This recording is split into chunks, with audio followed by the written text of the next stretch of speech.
The fluorescent lights above me buzzed like angry wasps, their harsh white glare making everything in the convenience store look washed out and lifeless. My hands trembled as I restocked the bottom shelf with energy drinks, my swollen belly pressing against my thighs as I crouched. 8 months pregnant, and here I was, working the graveyard shift because rent didn't pay itself, and my dignity had long since packed its bags and left. The electronic door chime sang its artificial melody as another customer entered. I didn't look up. I'd learned months ago that making eye contact only invited questions I couldn't answer, pity I didn't want, or worse, recognition from someone who remembered me from before. Before Marcus, before the pregnancy, before my life became this endless loop of exhaustion and fear. "Excuse me." The voice cut through the store's stale air like a blade through silk, smooth, controlled, dangerous in a way I couldn't quite name. My spine stiffened involuntarily, some primal part of my brain registering threat even before I turned around. I looked up slowly, my knees protesting as I struggled to stand. The first thing I saw were shoes. Expensive Italian leather, polished to a mirror shine, completely out of place in this dingy part of downtown at 2 a.m. My gaze traveled upward, past charcoal slacks that probably cost more than 3 months of my rent, past a black dress shirt that fit like it had been tailored to his exact measurements. Then I saw his face. He couldn't have been more than 30, with sharp cheekbones that cast shadows across his olive skin, and dark hair swept back from his forehead in a style that suggested both money and complete indifference to trends. But it was his eyes that stopped my breath, dark as midnight, assessing me with an intensity that made me feel simultaneously exposed and seen. Actually seen, maybe for the first time in months. Behind him, near the door, stood a man built like a concrete wall, wearing an earpiece and a blank expression that screamed security. Not a friend, not a casual companion, a guard. "The cigarettes," the man in front of me said, his accent barely there but present enough to suggest he wasn't born in this country. "Davidoff, behind the counter." Of course. My voice came out smaller than I intended, and I hated myself for it. I'd spent my entire pregnancy learning to make myself invisible, to take up less space, to apologize for existing. "I'll get those for you right away." As I moved behind the counter, I felt his gaze following me. Not leering. This wasn't the crude attention I'd grown accustomed to from late-night customers who thought a pregnant woman working alone was fair game for comments and wandering eyes. This was different, calculated, like he was solving an equation that happened to include me as one of the variables. My fingers fumbled with the cigarette display, and I cursed silently. The baby kicked, hard, right against my ribs, making me gasp. "Are you all right?" His voice had moved closer. He now stood directly across the counter from me, and I could smell his cologne, something expensive with notes of bergamot and cedar, a scent that belonged in penthouses and private clubs, not in a store that sold day-old hot dogs and lottery tickets. "Fine," I lied, finally retrieving the cigarette pack. "Just, the baby doesn't like late nights." "You work alone here?" He didn't reach for the cigarettes I held out. Instead, he continued studying me with those penetrating dark eyes. "At this hour? Someone has to." I set the pack on the counter, creating a barrier between us. "Will that be all?" "No security, no cameras that work."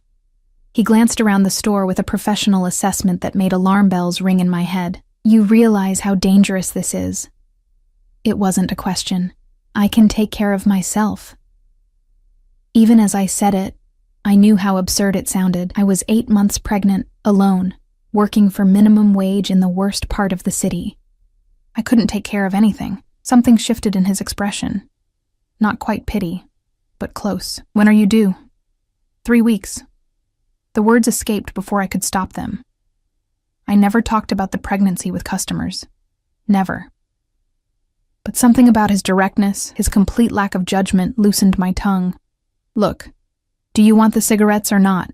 Because I have inventory to finish before my shift ends." "You shouldn't be doing inventory, not in your condition." He pulled out a wallet, black leather, thick with what looked like hundreds. "Who's the father?" The question hit me like a physical blow. My hands instinctively moved to my belly, protective, even though the baby's father had stopped being worthy of protection the moment he'd laughed in my face and told me to take care of it or deal with it alone. That's none of your business. My voice came out sharper than intended, but I didn't apologize. Some wounds were too fresh, too raw, even for mysterious strangers with expensive cologne and watchful eyes. Marcus Chen. He said the name like he was reading it off a list, casual but precise. Hedge fund manager, engaged to Senator Richardson's daughter as of 6 months ago. The floor seemed to tilt beneath my feet. How did he know? I'd told no one. Not the manager who hired me, not the other night shift worker who sometimes covered my breaks, nobody. Marcus had made it clear that if I caused trouble, if I tried to claim anything from him or damage his reputation, I'd regret it, and I'd believed him. Because men like Marcus always kept their promises when it came to destruction. How do you... I couldn't finish the sentence. My heart hammered against my ribs, and the baby kicked again, sensing my distress. I make it my business to know things. He placed $300 bills on the counter, far more than the cigarettes cost.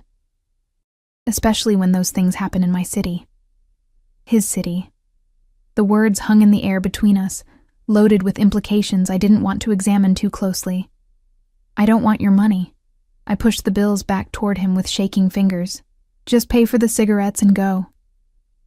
The money isn't charity. He didn't touch the bills, didn't move at all. Consider it payment for information. I don't have any information to sell. You're carrying Marcus Chen's child.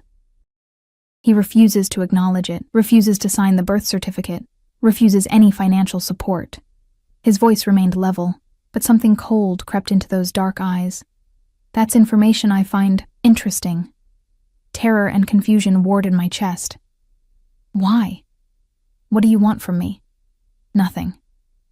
The word should have been reassuring, but the way he said it, soft, almost gentle, only frightened me more.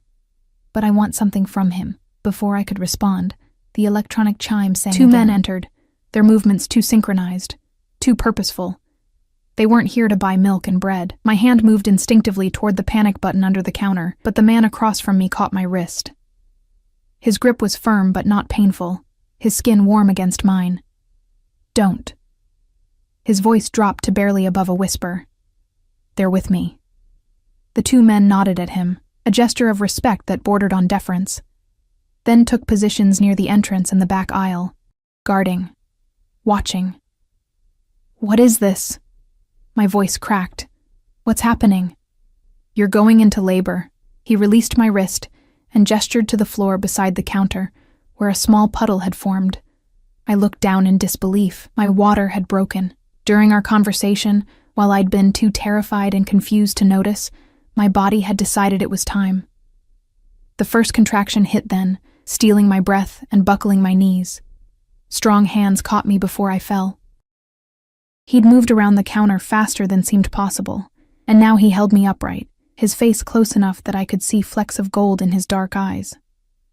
The hospital is 12 minutes away, he said, already moving, supporting my weight like I was made of glass. My car is outside. You're coming with me. I don't even know your name. It was a stupid thing to say, given the circumstances, but my brain couldn't process what was happening. Strange men, broken water, 3 weeks early. This wasn't how it was supposed to happen. Dante. He guided me toward the door, where the guard had already pulled up a black SUV with tinted windows. Dante Moretti. And you're Elena Santos, 26, former graduate student at Sterling University, dropped out 8 months ago when Marcus Chen decided his political ambitions were more important than taking responsibility for his actions. Another contraction seized me, and I would have fallen if Dante hadn't been holding me. Through the pain, through the fear, one thought crystallized with perfect clarity. This man knew everything about me. Everything. And I knew nothing about him except that he moved through the world with guards and expensive cars, that people deferred to him, that he'd called this his city. Wait. I tried to resist, tried to think, but my body had other priorities now. The pain was building. intensifying, and I couldn't. I couldn't do this alone, not again. I'd been alone for 8 months, preparing to give birth alone, to raise this baby alone, and I was so tired of being alone. I've got you. Dante's voice was steady, certain, as he helped me into the SUV. The leather seats were soft, the interior immaculate. Classical music played softly from hidden speakers. You're not alone anymore, Elena. I promise you that. The door closed with a heavy, final sound. Through the tinted window, I watched the convenience store recede. That fluorescent prison where I'd spent months hiding from my own life. The guard drove with smooth efficiency, and Dante sat beside me, his hand covering mine as another contraction built and crested. "Why are you doing this?" I gasped between breaths. "You don't know me. You don't owe me anything." His thumb traced circles on the back of my hand, a gesture so unexpectedly gentle that tears pricked my eyes. Marcus Chen stole something from me once. Something irreplaceable. His jaw tightened. He took without permission, destroyed without conscience, and faced no consequences. I've been waiting for the right moment to teach him about consequences. The implications of his words settled over me like ice water. You can't use my baby as revenge. No. He turned to face me fully, and the intensity in his gaze stole what little breath I had left. But I can make sure he understands what he threw away, what he rejected. I can make sure you and your child never want for anything, never fear anything, never have to work graveyard shifts in dangerous neighborhoods just to survive. Why? The question came out as barely a whisper. Because men like Marcus Chen need to learn that actions have consequences. Because you deserve better than what he gave you. And because... He paused, something complicated passing across his features. Because I understand what it means to be abandoned by the people who should protect you. Another contraction hit, harder than before, and I squeezed his hand without thinking. He didn't flinch, didn't pull away. Instead, he leaned closer, his voice low and steady in my ear. "Breathe, Elena. Just breathe. I've got you." The hospital loomed ahead, all bright lights and antiseptic promises. As the SUV pulled up to the emergency entrance, as nurses rushed toward us with a wheelchair, as Dante gave crisp instructions to people who seemed to jump at his every word, one truth crystallized in my pain-hazed mind. I'd just walked out of one prison and possibly into another. But this one came with Italian leather shoes, expensive cologne, and dark eyes that promised both protection and possession. And God help me, I wasn't sure which terrified me more. The delivery room was a blur of white coats and urgent voices, of pain that felt like it would split me in half, and exhaustion so complete I couldn't remember what it felt like to not hurt. But through it all, through every contraction that made me scream into the sterile air, through every moment I thought I couldn't survive another second, there was a hand holding mine, Dante's hand. He'd stayed. When the nurses had tried to escort him to the waiting room, explaining that only family was allowed in delivery, he'd simply looked at them with those dark, unreadable eyes and said, "I am family." Something in his tone, or perhaps the way the hospital administrator had suddenly appeared and whispered frantically to the nursing staff, made the rules disappear. No one questioned him again. "You're doing beautifully," he murmured, during a brief reprieve between contractions. His thumb continued those gentle circles on my skin, an anchor in the storm. "Just a little longer. I can't." Tears streamed down my face, mixing with sweat. "I can't do this. It's too much. I'm not strong enough." "Yes, you are." His free hand brushed damp hair from my forehead, the gesture so intimate it should have felt invasive. Instead, it felt like relief. "You've been strong for 8 months, Elena. Strong enough to survive alone, to work when you should have been resting, to carry this baby without support. This is just one more thing you'll survive." Another contraction seized me, and I gripped his hand hard enough that I must have hurt him. He didn't make a sound, didn't pull away. When it passed, I looked at him through tears and pain-blurred vision. "Why are you still here?" My voice was hoarse from screaming. "You don't have to. You barely know me." Something shifted in his expression, a crack in that controlled facade. My sister died in childbirth. The words were quiet, almost lost in the beeping of monitors and the bustle of medical staff. 10 years ago, she was alone because the father had left her, because my family had disowned her for getting pregnant outside marriage, because I was too young and stupid to protect her the way I should have. The raw pain in his voice cut through my own agony. Dante, no one should go through this alone. His jaw tightened. No one. And since I can't save her, I can at least make sure history doesn't repeat itself with you. Before I could process his confession, before I could untangle the complex web of guilt and protection and something darker he'd just revealed, the doctor appeared between my legs, her voice bright with professional enthusiasm. All right, Elena, it's time to push. The next 30 minutes existed outside of time. There was only pain and pressure and the overwhelming animal instinct to push, to expel, to survive. Dante's voice in my ear, steady and low, counting with me, his hand in mine, absorbing my pain through touch alone. And then, suddenly, impossibly, a cry split the air. "It's a girl," the doctor announced, lifting a tiny, perfect creature covered in vernix and blood. A beautiful, healthy girl. They placed her on my chest, this impossible human I'd carried for 8 months, and the world tilted on its axis. She was so small, so fragile, with a shock of dark hair and eyes squeezed shut against the harsh lights. Her tiny fist waved in the air, searching, and I caught it with trembling fingers. "Hi, baby," I whispered, tears flowing freely now for an entirely different reason. "Hi, sweet girl. I'm your mama." She made a small sound, somewhere between a cry and a sigh, and nestled against my skin. In that moment, nothing else mattered. Not Marcus, not his rejection, not the uncertainty of my future. There was only this perfect, warm weight against my chest, this new life that was somehow both me and completely herself. "She's beautiful." Dante's voice was rough, and when I glanced at him, I saw something raw in his expression. Wonder, maybe, or grief, or some combination of both. "What will you name her?" "Sophia." The name came without thought, but it felt right. "It means wisdom. I want her to be wiser than I was." "Sophia Santos." He tested the name, his accent making it sound musical. "It suits her." The nurses took her then, to clean and measure and perform all the mysterious rituals of newborn care. I felt her absence like a physical wound, but exhaustion was already pulling me under. The last thing I remembered before sleep claimed me was Dante's hand still holding mine, and his voice, barely above a whisper. "I'll keep you both safe. I swear it." I woke to sunlight streaming through hospital blinds and the antiseptic smell of clean sheets. For a moment, I couldn't remember where I was or why every muscle in my body screamed in protest. Then memory flooded back, the convenience store, the broken water, Dante Moretti with his dark eyes and dangerous promises, Sophia. I sat up too quickly, ignoring the pain, panic rising in my throat. Where was she? Where was my baby? "She's in the nursery."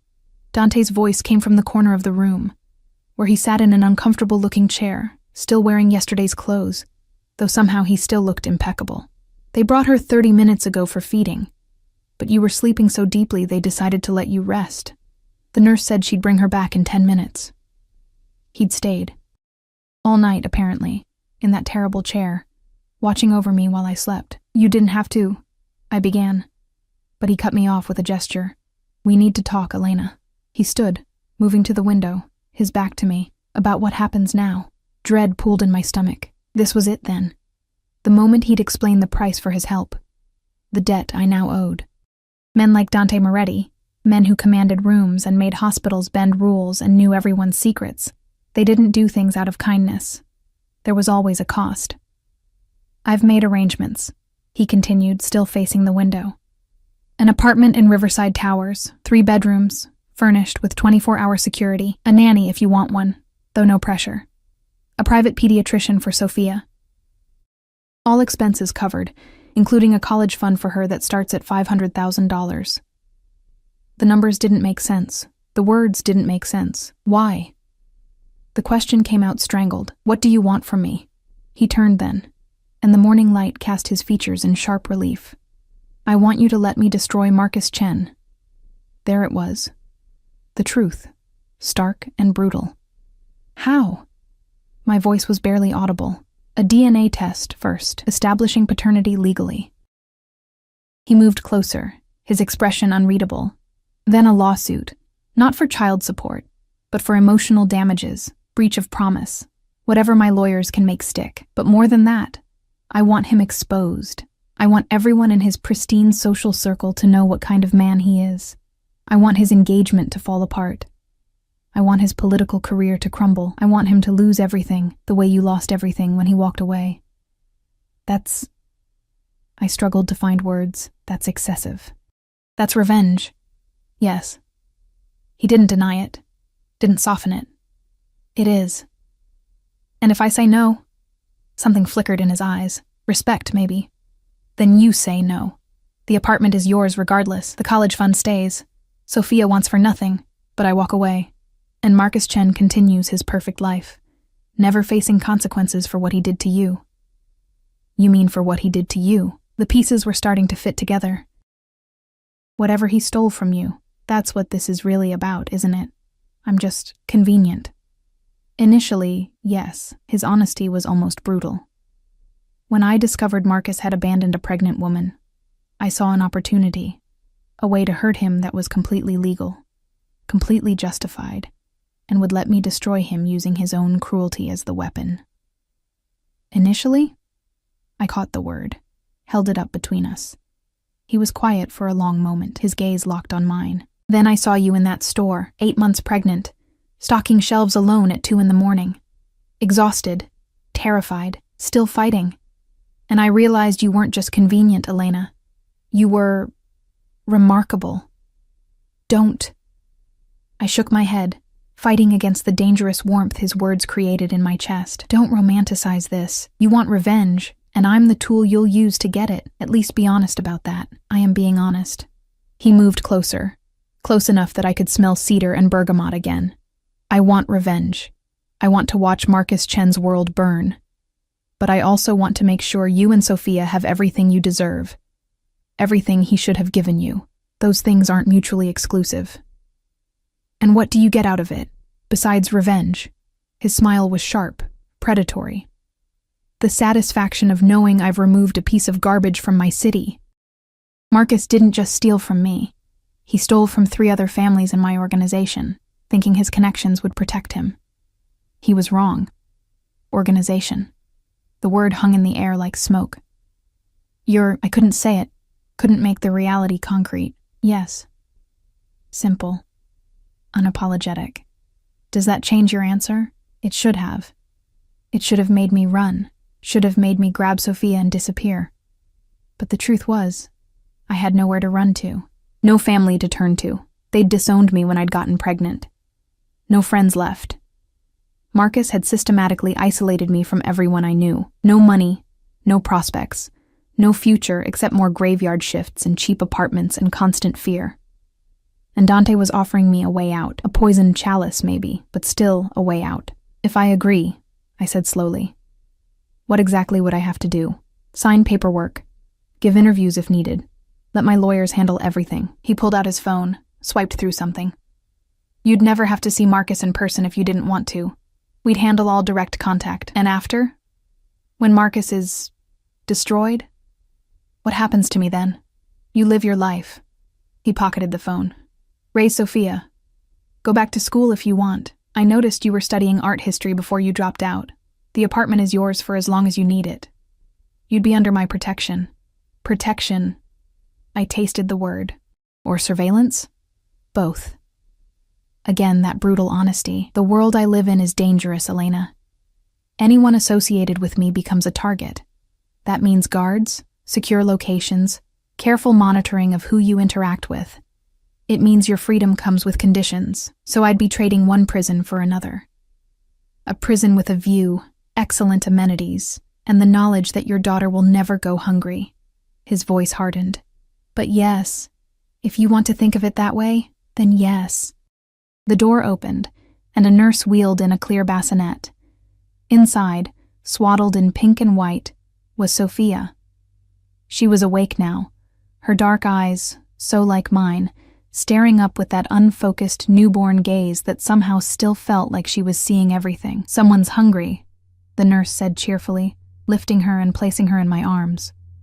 "I'll give you some privacy."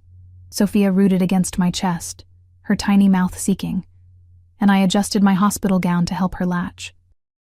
The sensation was strange, uncomfortable, but also profoundly right. This was what I was made for, what my body had spent 8 months preparing for. This moment. Dante watched us in silence, something unreadable crossing his features. 3 days, I said finally, not looking at him, focusing on Sophia's perfect face. Give me 3 days to think about it, to process everything, to make sure I'm not just making another desperate decision that I'll regret. 3 days, he nodded. But Elena, Marcus already knows about the birth. Hospital records aren't as private as they should be, and he has people watching for this. He'll send lawyers, or worse. You're not safe in your old apartment, and you can't stay here forever. Fear spiked through me, cold and sharp. What do you mean, or worse? He won't want this baby to exist as evidence of his indiscretion. Especially not now, when he's about to announce his engagement formally. Dante's voice was flat, matter of fact. Men like Marcus make problems disappear, Elena. It's what they do. I pulled Sophia closer, protective instinct overwhelming everything else. He wouldn't. He couldn't. He could. He would, and he will if given the opportunity. Dante crouched beside the hospital bed, bringing his eyes level with mine. I'm offering you protection and revenge.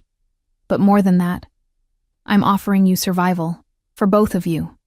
Sophia finished feeding and made a small, contented sound. I lifted her to my shoulder, patting her back gently, feeling the fragile weight of her, the complete vulnerability. She was so small, so defenseless, and I was all she had. "The apartment," I heard myself say. "Can I see it? Before I decide?" "Of course." He stood, relief flashing briefly across his face. "I'll arrange transport for when you're discharged. Tomorrow, most likely." "And the guards?" "Already in place. 2 in the hallway, 1 in the lobby, 1 monitoring security cameras. No one enters this room without my authorization." It should have felt suffocating. Instead, for the first time in 8 months, I felt something close to safe. "Okay," I whispered, more to Sophia than to him. "Okay." Dante moved toward the door, then paused. "Elena, for what it's worth, I meant what I said. You're remarkable. What you've survived. What you're still fighting for. That's not convenient. That's extraordinary." Then he was gone, leaving me alone with my daughter and a choice that felt less like freedom and more like falling. But maybe, I thought, watching Sophia's eyes drift closed in peaceful sleep, maybe falling wasn't always bad. Maybe sometimes someone caught you. The apartment was nothing like I'd imagined.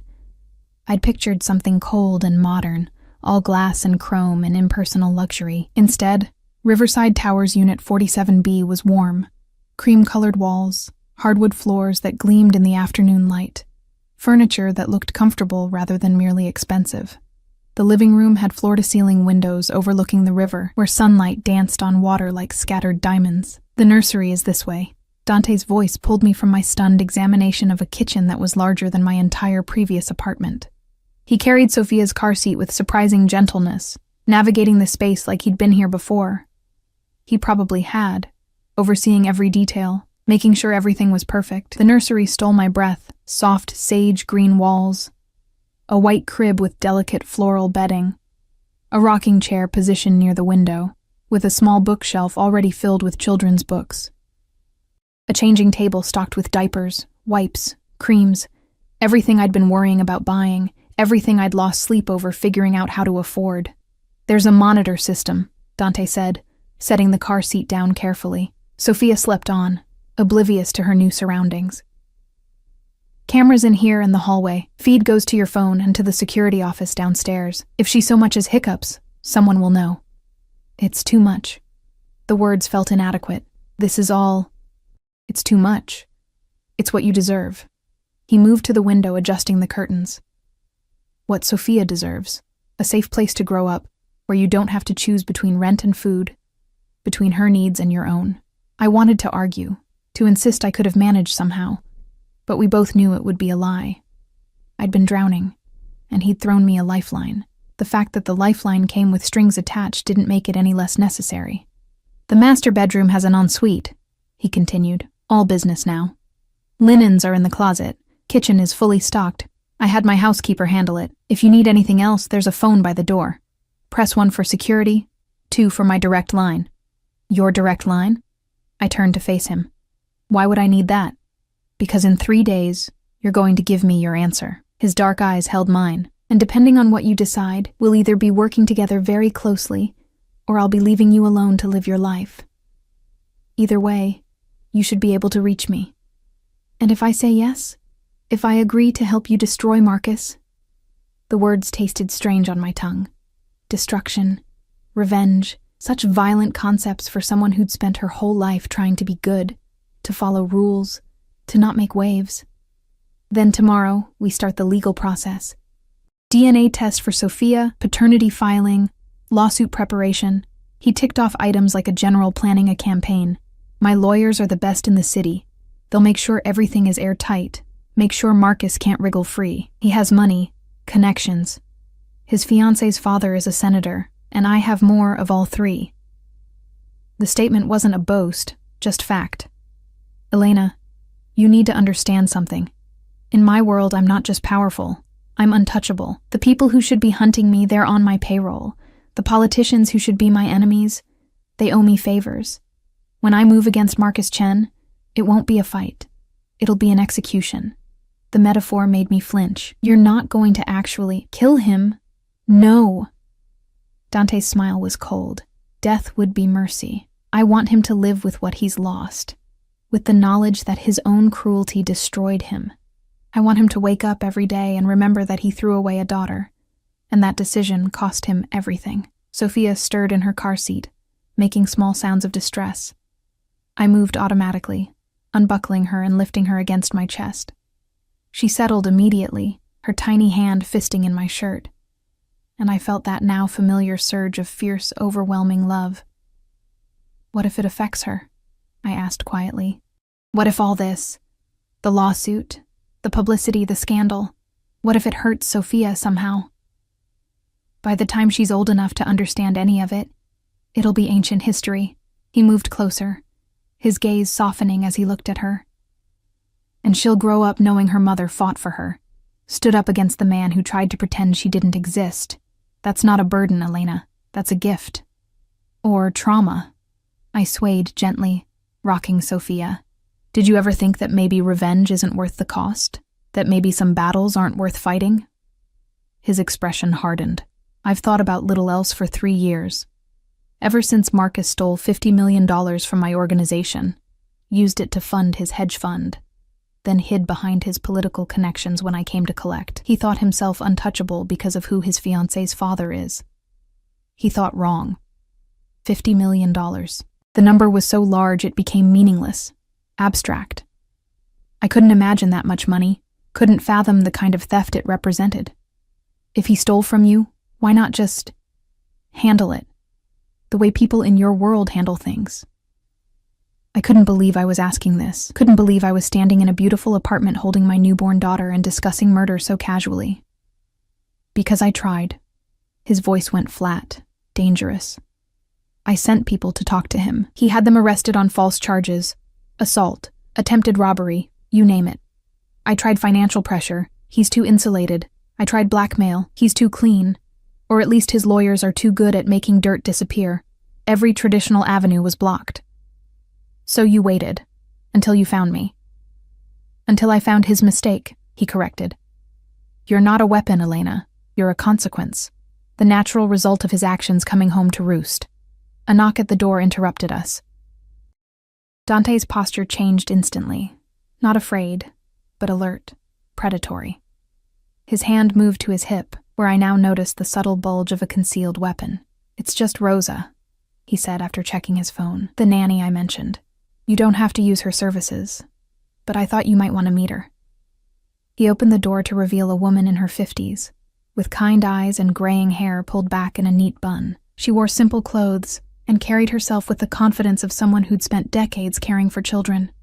"Ms. Santos," she said warmly, her accent placing her origins somewhere in South America. "I'm Rosa Delgado. Dante said you might need some help adjusting to motherhood."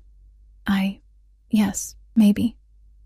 I felt suddenly overwhelmed, exhausted by decisions and implications, and the sheer weight of everything that had happened in the past 48 hours. "I don't know. I haven't thought about it. No pressure," Rosa assured me, moving into the apartment with practiced ease. "I raised 5 children of my own, helped with 23 others over the years. I know how hard those first few weeks are, especially alone. But I also know every mother is different. Every baby is different. We figure it out together, yes?" There was something grounding about her presence, something real in a situation that felt increasingly surreal. "Yes," I found myself saying. "Yes, that would be, thank you." "Why don't I make some tea?" Rosa suggested, already heading toward the kitchen. "And you sit down, rest. You just had a baby. You should be sleeping, not standing around talking business with men who don't understand what your body has been through." The gentle scolding was clearly directed at Dante, who had the grace to look slightly chagrined. "I'll leave you to settle in," he said. "Remember, 3 days. Then I need your answer." After he left, after Rosa had made tea and shown me where everything was in the kitchen, after Sophia had been fed and changed and placed in her beautiful new crib, I finally allowed myself to sit in the rocking chair and simply exist in the quiet. The apartment was silent except for Sophia's soft breathing and the distant sound of traffic from far below. Safe, warm, everything I dreamed of during those long nights stocking shelves and counting down the minutes until I could clock out and collapse in my tiny, cold studio. But safety had a price. It always did. The next 2 days passed in a blur of feeding schedules and diaper changes and exhaustion so complete I sometimes forgot my own name. Rosa came each morning, helping with Sophia, teaching me things the hospital nurses had rushed through: how to burp her properly, how to tell different cries apart, how to survive on 3 hours of sleep and pure determination. I didn't see Dante, but I felt his presence everywhere, in the fresh groceries that appeared in the refrigerator overnight, in the baby clothes that showed up in perfect sizes, in the security guard who stood outside my door, changing shifts every 8 hours with military precision. On the 3rd day, he called. "Have you decided?" No preamble, no small talk. Just the question that had been haunting me since I'd left the hospital. I looked at Sophia, sleeping peacefully in her crib, her tiny chest rising and falling with perfect rhythm. I thought about Marcus, laughing in my face when I'd told him I was pregnant, telling me to deal with it, like she was a problem to be solved rather than a life to be cherished. I thought about the future, mine, hers, the long years stretching ahead filled with struggle and uncertainty. "Yes," I said quietly. "I'll do it. I'll help you destroy him." Silence on the other end, long enough that I wondered if he'd heard me. Then, "You're sure?" "No." Honesty felt important, necessary. "I'm not sure about anything except that Sophia deserves better than what Marcus offered, and if making him pay for what he did means she gets that better life, then yes, I'm in. I'll send the lawyers tomorrow morning, 9 o'clock if that works for you." His voice was different now, satisfied, perhaps, or relieved. "Elena, thank you." "Don't thank me yet." I watched Sophia's face, so innocent, so unaware of the storm we were about to unleash. "You might regret involving me in this." Impossible. The word was certain. Absolute. "Get some rest. Tomorrow we start the war." He hung up before I could respond, leaving me alone with my daughter and my decision. That night, I dreamed of Marcus. Not the Marcus who'd charmed me in graduate school, who'd whispered promises and made me believe in fairy tales, but the Marcus who'd sneered at my pregnancy test, who'd called me stupid for not taking care of it, who'd walked away without looking back. In the dream, he was standing in the convenience store where Dante had found me, but the store was flooding, water rising rapidly, and I was trying to reach Sophia, who cried from somewhere I couldn't see. Marcus just watched, arms crossed, smiling. "You should have dealt with it," he said. "This is your fault." The water rose higher, cold and dark, and I couldn't breathe, couldn't scream. I woke gasping, drenched in sweat, Sophia's actual cries cutting through the nightmare. She was hungry, or uncomfortable, or just needing the reassurance that she wasn't alone. I lifted her from the crib, settled into the rocking chair, and let her nurse while my heart rate slowly returned to normal. Through the window, the city sparkled with a million lights. Somewhere out there, Marcus Chen slept peacefully in his expensive bed, beside his senator's daughter, dreaming of his perfect future. Somewhere else, Dante Moretti planned his revenge with the patience of a predator, and here I was, caught between them. No longer the invisible girl working graveyard shifts, no longer the abandoned pregnant woman with no options. I was something new now, something dangerous. I was a mother, with nothing left to lose, and that made me the most powerful piece on Dante's chessboard. Sophia finished feeding and looked up at me with those dark, solemn eyes. "It's going to be okay," I whispered to her. Or maybe to myself. "We're going to be okay." Outside, dawn was beginning to break over the river, painting the sky in shades of gold and crimson. A new day. A new war. And I was ready to fight. The lawyers arrived at exactly 9 o'clock. 3 of them in matching navy suits carrying leather briefcases that probably cost more than my previous year's salary. They were polite, efficient, and terrifyingly competent. Within an hour, they'd explained paternity law, custody rights, and civil litigation in terms even my exhausted brain could understand. The DNA test was simple: a cheek swab for Sophia, documentation for Marcus that they'd handle obtaining through proper channels, which I suspected meant channels that weren't entirely proper at all. The lawsuit would take longer, they explained, but the publicity could start immediately if I was willing. "We'll need you to give a statement," the lead attorney said, a woman named Catherine Chen. No relation to Marcus, she'd assured me with a tight smile. About the relationship, the pregnancy, his abandonment. The more detailed, the more sympathetic, the better. Sympathetic. I tasted the word, hated it. "You mean you want me to play the victim?" "You are the victim," Catherine corrected gently. "We're just making sure everyone else sees that clearly."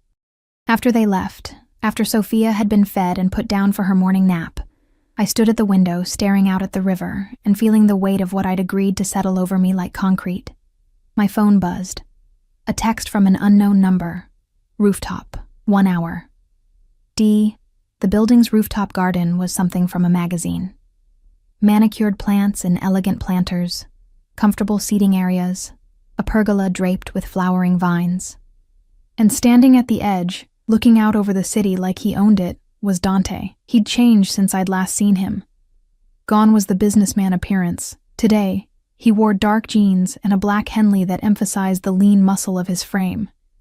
He looked younger, more dangerous, like the veneer of civilization had been stripped away to reveal something primal underneath. The lawyer said it went well. He didn't turn around, didn't acknowledge my approach beyond the words.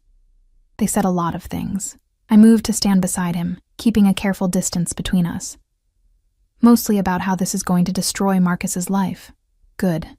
Simple. Brutal. That's the point. Is it? I finally asked the question that had been eating at me. Or is there something else you're not telling me? Some other reason you hate him this much? For a long moment, he was silent. Then, "Do you know how my sister died?" The change of subject threw me. "You said childbirth. She bled out on the floor of a cheap clinic."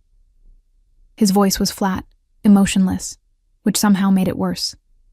Because the father, a man from a good family with political connections, convinced her that she couldn't go to a real hospital, that her pregnancy would ruin his career. So she went to this place, this butcher shop, and she died there while he was at a fundraiser with his senator father.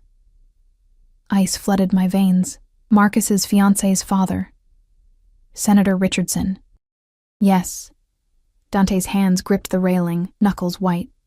The same man who covered up what happened to Isabella, who paid off the clinic, who made sure his precious son-in-law-to-be faced no consequences. And now that son-in-law is Marcus Chen, who took my money and thinks himself untouchable because of that connection. So this isn't just about revenge. Understanding crashed over me. This is about making sure history doesn't repeat itself. About stopping Marcus before he does to someone else what was done to Isabella. Partially. He finally turned to face me, and the raw pain in his eyes stole my breath.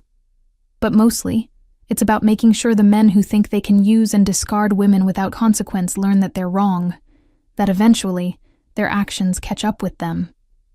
Even if it means using me and Sophia as weapons, especially then. He moved closer, and I forced myself not to step back. Because you and Sophia are the living proof of his cruelty. You're the consequence he tried to pretend didn't exist, and when I'm done, everyone will know exactly what kind of man he is. And what kind of man are you, Dante? The question escaped before I could stop it. You talk about consequences and justice, but you're a criminal. You hurt people. You've probably killed people. How is what you do any different than what Marcus did? His laugh was sharp, humorless. I never pretended to be a good man, Elena. I've never lied about what I am or what I do. But I have a code. I don't hurt innocents. I don't abandon my responsibilities. And I always, always keep my promises. Can Marcus say the same?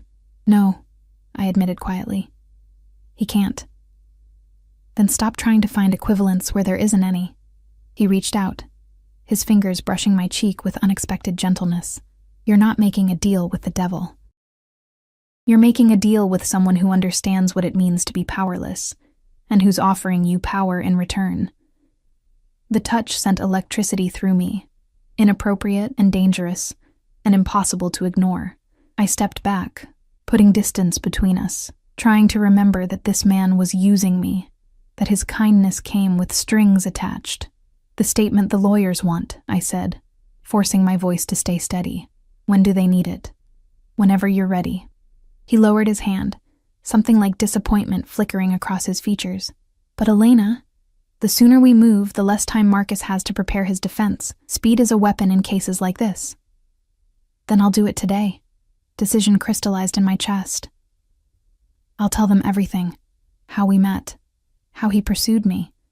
How he promised me a future and then threw me away the moment that future became inconvenient. I'll make sure everyone knows exactly who Marcus Chen is. Good. Approval warmed his voice. That's good. My publicist will coordinate with Catherine. We'll release the statement through proper channels, make sure it reaches the right people. And then what? We just wait for him to fall apart? Then we watch him scramble. Dante's smile was predatory. He'll try to discredit you first, claim the baby isn't his, that you're a gold digger, that this is all a scheme. But the DNA test will prove paternity, and my lawyers will bury him in documentation. Text messages, witnesses who saw you together, medical records showing prenatal care you couldn't afford. Every piece of evidence will show the truth, that he's a coward who abandoned his own child. The venom in his voice should have frightened me. Instead, I felt something else. Something dark and satisfied and deeply, shamefully vindictive. I want to see him, I heard myself say, when it all falls apart, when his engagement ends and his career crumbles. I want to see his face. Dante's expression shifted, something dangerous and approving lighting his eyes. That can be arranged, though I warn you, seeing your enemy destroyed up close can be intoxicating. Maybe I want to be intoxicated. The words came out fiercer than I intended. Maybe I'm tired of being the good girl who accepts her fate and moves on. Maybe I want him to hurt the way he made me hurt. There she is. His voice was barely above a whisper. The fire I saw in that convenience store, the strength that kept you fighting when you should have broken. Don't hide that, Elena. Not from me. We stood there, inches apart. The city sprawling below us and the morning sun beating down overhead. I could smell his cologne, could see the faint scar along his jawline, could feel the dangerous pull of his presence like gravity. I should go. I broke the moment, stepping back. Sophia will wake soon, and I need to write that statement while I'm still angry enough to do it justice. Elena. He caught my wrist as I turned to leave. After this is over, after Marcus has paid for what he did, you'll be free. To leave, to stay, to live however you want. I'm not keeping you prisoner, aren't you? I looked down at his hand on my wrist, at the expensive watch he wore, at the controlled power in his grip. This apartment, the guards, the lawyers. It's all a cage, Dante. A beautiful one. but still a cage. Then consider it temporary, he released me. Until you're strong enough to fly on your own. I wanted to believe him. God, I wanted to believe that this was temporary, that I could use his resources and his revenge and then walk away clean. But I'd learned the hard way that nothing in life came without strings, and men like Dante Moretti didn't let go of things they considered theirs, and somewhere, in the past 3 days, I'd become his. The statement took 4 hours to write. Catherine had provided a framework, but I'd insisted on using my own words. The lawyers could polish it later, could make it legally sound and media-friendly. But the core of it, the pain and betrayal and desperate loneliness, that had to be mine. My name is Elena Santos. 2 years ago, I met Marcus Chen at a university mixer. He pursued me relentlessly, charmed me with promises of a future together, made me believe I was special. When I became pregnant, he laughed in my face. He called me stupid. He told me to deal with it and walked away. I have not received a single dollar from him, a single call, a single acknowledgement that his daughter exists. This is who Marcus Chen is, a man who creates life and then pretends it never happened. I'd written more, pages more, but those were the sentences that mattered. The ones that would be quoted in articles and shared on social media and repeated in whispers at the country clubs where Marcus and his senator's daughter held court. Rosa found me crying at the kitchen table, the statement printed and staring up at me like an accusation. Oh, sweetheart. She pulled me into a hug that smelled like lavender and comfort. This is the hard part, yes? The moment when you make it all real. What if I'm wrong? The words tumbled out between sobs. What if I'm doing this for the wrong reasons? What if it hurts Sophia somehow? Wrong reasons? Rosa pulled back, her hands firm on my shoulders. You're doing this because a man needs to take responsibility for his child. That's not wrong. That's right. That's what should have happened from the beginning. But Dante Moretti is using you for his own purposes, yes. She said it matter-of-factly, without judgment. But sometimes, the enemy of our enemy becomes our friend. And sometimes revenge and justice look the same from different angles. You know who he is, what he is. I've worked for the Moretti family for 20 years. Rosa moved to the stove, starting to prepare something that smelled like home. I've seen Dante grow from an angry boy to a dangerous man, but I've also seen him protect his people, provide for families who had nothing, show mercy when others would have shown cruelty. He's not a good man, Elena, but he's not a monster either. Then what is he? Complicated. She smiled sadly. Like all of us. That night, I sent the statement to Catherine. Within an hour, Dante called. It's perfect, he said without preamble. Raw, honest, devastating. Marcus won't be able to spin this. When will you release it? My voice sounded distant, like it belonged to someone else. Tomorrow morning. Prime time for media consumption. He paused. Are you ready for what comes next? The attention, the questions, the inevitable backlash from Marcus's camp? No. Honesty felt important, but I'm doing it anyway. That's all courage is. Doing the thing that terrifies you because it needs to be done. Something warm entered his voice. You're going to survive this, Elena. You and Sophia both. I promise you that. Your promises are starting to pile up, I said softly. What happens if you can't keep them all? Then I die trying. Absolute. Simple. Sleep well. Tomorrow we go to war. He hung up, and I was left alone in the darkened apartment. Sophia sleeping peacefully in her nursery, the city lights twinkling outside like stars. Tomorrow the statement would go public. Tomorrow Marcus Chen's perfect life would start to crumble. Tomorrow I would stop being invisible. I thought I'd feel triumphant. Instead, I felt terrified. But Rosa was right. Sometimes revenge and justice wore the same face, and if making Marcus pay meant Sophia would grow up knowing her mother had fought for her, had refused to let her father's abandonment define them, then it was worth the fear. I walked to the nursery, stood over Sophia's crib watching her sleep. She was so perfect, so innocent, completely unaware of the storm about to break over our lives. I'm doing this for you, I whispered. So you'll never have to wonder if you were wanted. So you'll know that when it mattered, I fought. Even if it scares me, even if it changes everything, I fought for you. She stirred slightly, her tiny hand curling and uncurling, and I felt that fierce maternal love surge through me again. Whatever came next, media scrutiny, Marcus's retaliation, the dangerous waters of Dante's world, I would survive it. Because I wasn't alone anymore. I had Sophia. I had Rosa. And whether I trusted him or not, I had Dante Moretti standing between me and the wolves. That would have to be enough. The statement went live at 7 a.m., and by 8, my phone had exploded with notifications.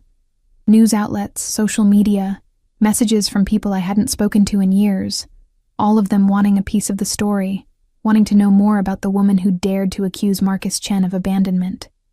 I'd turned my phone off by 8:30, unable to handle the constant buzzing, the weight of thousands of strangers dissecting my life. But Dante called the landline at 9, his voice tight with something between satisfaction and concern. "It's everywhere," he said.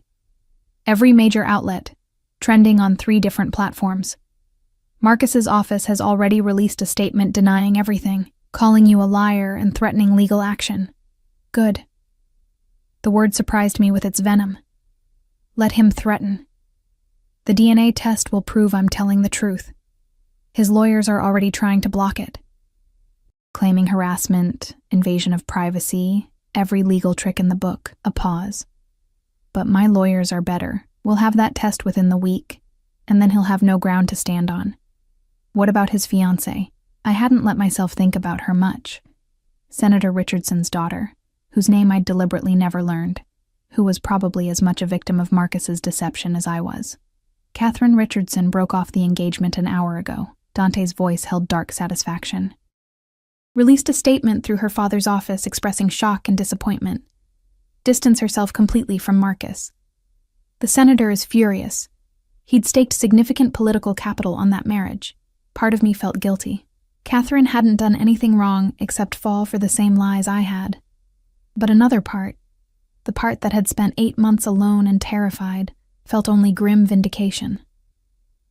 So what happens now? Now we wait for him to make a mistake. Dante's tone shifted, becoming harder. Desperate men do stupid things, Elena. And Marcus is about to become very desperate. He was right.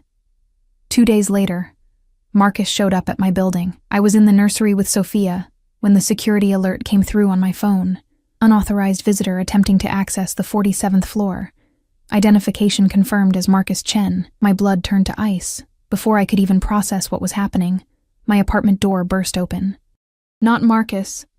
Dante, flanked by 2 guards, his face a mask of controlled fury. "He's in the lobby," he said without preamble. "My security is holding him, but he's demanding to see you, threatening legal action, causing a scene. I don't want to see him." My arms tightened around Sophia instinctively. "Tell him to leave." "I will."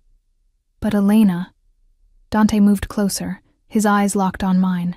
"This might be an opportunity. If he threatens you, if he says anything incriminating in front of witnesses, it strengthens our case exponentially. You want me to confront him." Horror and something else, anticipation maybe, warred in my chest. "You want me to go down there. I want you to have the choice." His voice softened. "You can stay here, safe, and I'll have him removed.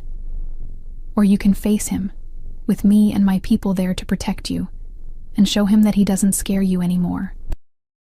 Sophia made a small sound, and I looked down at her perfect face. She was the reason for all of this. The lawsuit, the statement, the revenge. She deserved to have a mother who was strong, who didn't hide from the man who'd tried to pretend she didn't exist. "I'll go," I heard myself say. "But I'm bringing Sophia." Dante's expression shifted. Surprise, approval, something darker. "Are you sure?" "He needs to see her."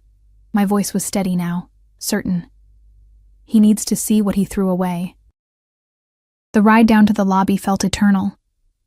Dante stood close enough that I could feel his heat, his presence a wall between me and the world.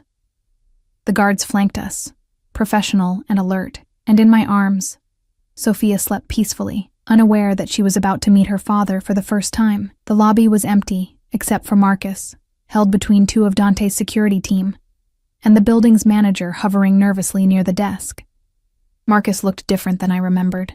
Thinner, with shadows under his eyes, and a wildness to his expression that spoke of sleepless nights and crumbling control. When he saw me, saw Sophia, his face went white. Elena. My name came out strangled. We need to talk. Alone. No. Dante's voice cut through the space like a blade. You don't get to make demands here. This is my building, my security, and Elena is under my protection.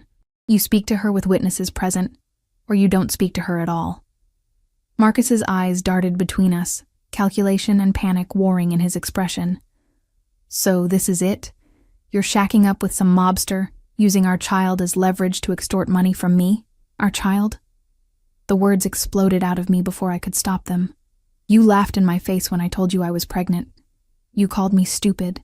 You told me to deal with it alone. Now suddenly she's our child? I was scared, Marcus said. And for a moment, he almost sounded sincere. I panicked. But I never meant... I didn't think you'd actually go through with it. I thought you'd... Get rid of her? I finished, ice in my voice. That's what you wanted, wasn't it? For me to make your problem disappear so you could marry your senator's daughter and live your perfect life. It's not like that. But his eyes flickered away, unable to hold my gaze. I can help now. I can provide support, set up a fund. You can't buy your way out of this. Dante's voice was quiet, deadly. The statement is public. The DNA test is happening. Every news outlet in the city is running the story of how you abandoned a pregnant woman. Your reputation is destroyed, Marcus. And no amount of money will fix that. This is your doing. Marcus's face twisted with rage, and he lunged toward Dante. The guards restrained him immediately, but not before I saw the desperation in his eyes. You set this up. You used her to get to me because of that business with the investment fund. The $50 million you stole, you mean? Dante's smile was sharp. Yes, I remember. Did you really think there wouldn't be consequences? That you could rob from my organization and hide behind political connections forever? I have proof of what you are, Marcus spat. Documentation of your criminal activities. I've already given copies to federal investigators. You're finished, Moretti. The lobby went very still. Even Sophia seemed to sense the tension, stirring in my arms with a small cry of distress. Dante laughed, a sound completely devoid of humor. Federal investigators on whose payroll, Marcus? Because I can think of at least 3 who owe me significant favors.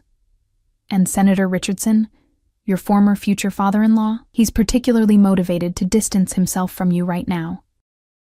No one is coming to save you. You can't do this. Marcus's voice cracked. I'll fight you. I'll sue for custody. I'll claim parental rights. With what money? Dante moved closer, predatory. Your hedge fund is hemorrhaging clients as we speak. Your fiancé left you. Your political connections are severing ties to avoid contamination. You have nothing left, Marcus. Nothing except the consequences of your own cruelty. I watched Marcus's face as reality crashed over him, the understanding that he'd lost, that his perfect life had crumbled, that his own actions had destroyed everything he'd built. And I felt nothing. No satisfaction, no vindication. Just a hollow emptiness where hatred should have been. Elena. Marcus turned to me, desperate now. Please. I know I screwed up, but we can fix this. I can be a father to her. No. The word came out firm, final. You had 8 months to be a father. You chose to walk away. That choice has consequences, Marcus. For you, not for her. So you're just going to let him keep you? Marcus gestured wildly at Dante. You think he's protecting you? He's using you, Elena. Just like he uses everyone. Once he's done destroying me, he'll throw you away too. Maybe. I looked at Dante, at his controlled expression and dangerous eyes. Or maybe I'm using him just as much as he's using me. Either way, it's my choice. And I choose Sophia. I choose her future, her security, her knowing that her mother fought for her. That's more than you ever gave us. Marcus opened his mouth to respond, but Dante cut him off with a gesture. You have 10 seconds to leave this building before I have you arrested for trespassing and harassment. And Marcus, if you ever come near Elena or Sophia again without legal authorization, consequences will be permanent. The threat hung in the air. unspoken, but understood. Marcus looked between us one final time, something like grief crossing his features, before the guards escorted him out.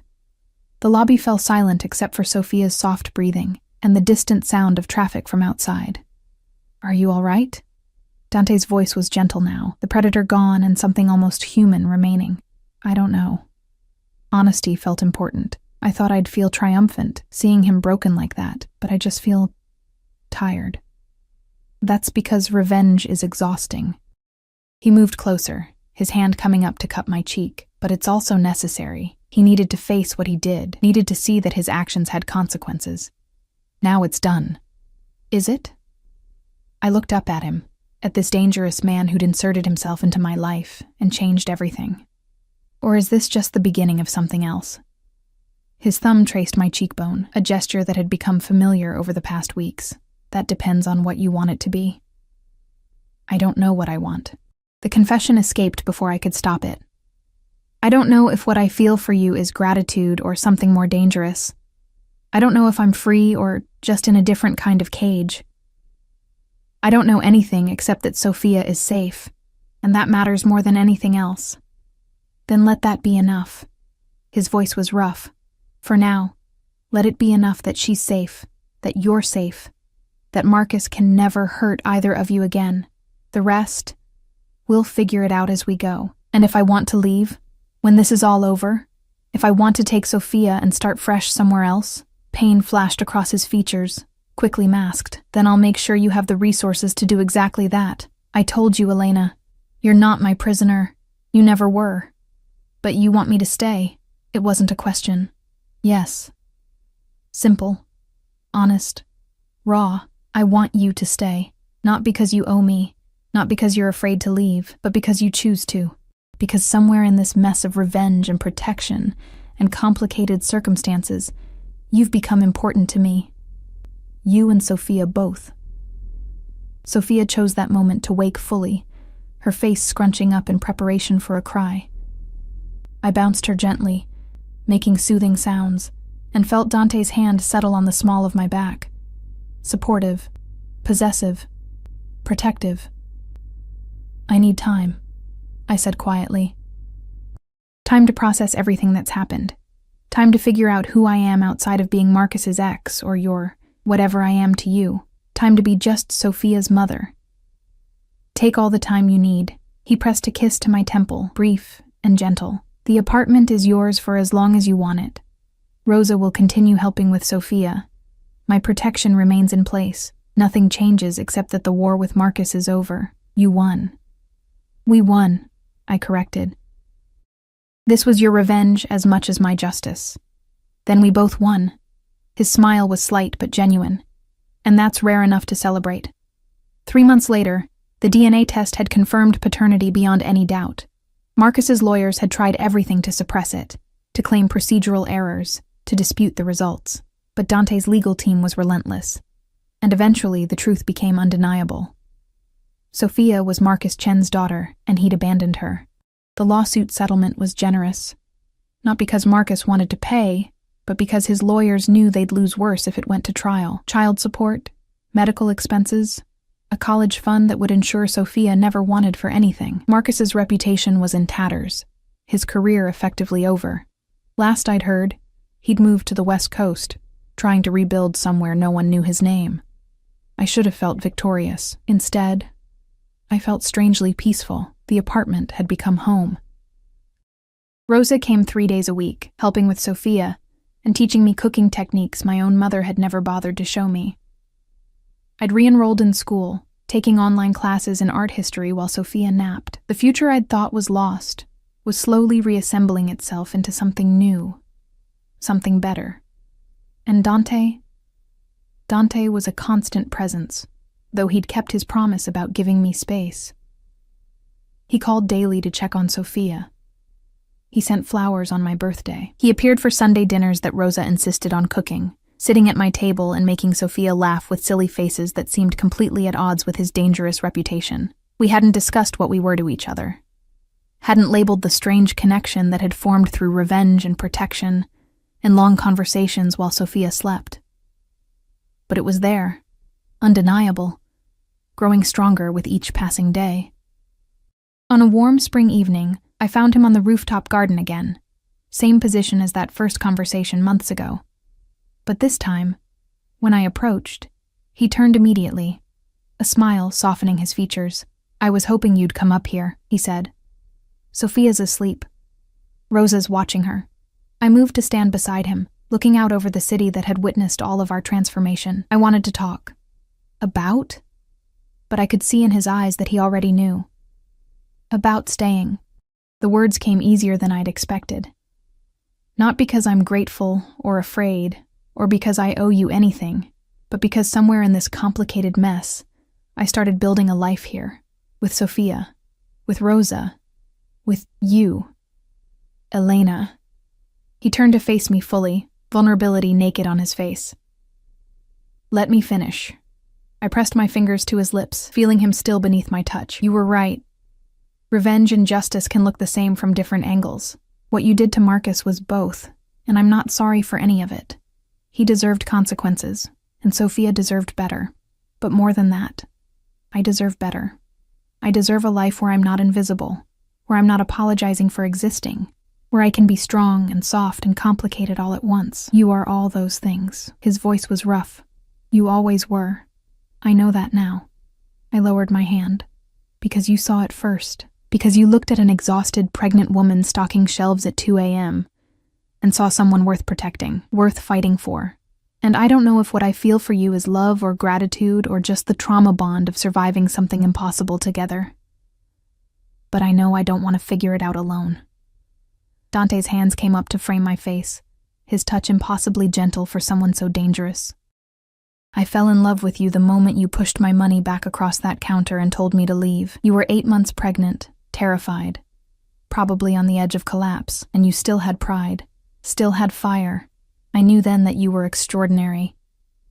"That's not love," I said softly. "That's fascination. Maybe it started that way." His thumb brushed my cheekbone, "But it became love when I watched you give birth to Sophia with more courage than I've seen in men who face death. It became love when you agreed to help destroy Marcus not for yourself, but for her. It became love every time you've chosen to be strong instead of safe, to fight instead of flee.